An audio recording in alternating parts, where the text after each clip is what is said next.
know about Tolkien, The Lord of the Rings, and it's a favorite fantasy of everybody's.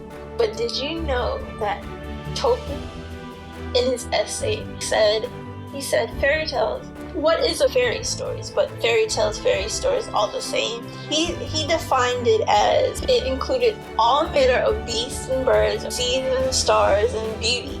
That's the enchantment of ever-present peril that have both joy and sorrow that is mixed with sharp sword. And basically in a realm where man may perhaps count himself fortunate to have wandered. But he simply said that fairy stories is a tale about fairies, or generally fairy legend, with developed senses and an unreal, incredible story, or is a fossil, or supernatural beings of diminutive size, and popular beliefs supposed to possess magical powers and to have great influence for good or evil. So, and he defined fairies as, in his modern day, as like elves.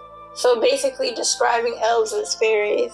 And then that's kind of what I thought when I read it, because I always thought that elves were considered fairies. So if you're writing about elves, that's a fairy story. That's a fairy tale, not a fantasy. The definition of fairy story is, or what it should be, does not then depend on any definition or historical account of elf or fairy, but upon the nature of fairy, the perilous realm itself, and the air that blows in the country.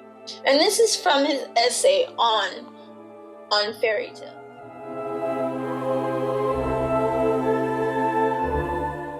I want to know, what do y'all think about what Tolkien said? I want you to let me know. Let's have a nice debate about it in fiction. Do you agree with them, or do you not agree with them? So I want to start a dialogue about it, and then we can discuss more. So if you like this episode and you want to tune in to next time's episode, like, follow, download, and share this episode.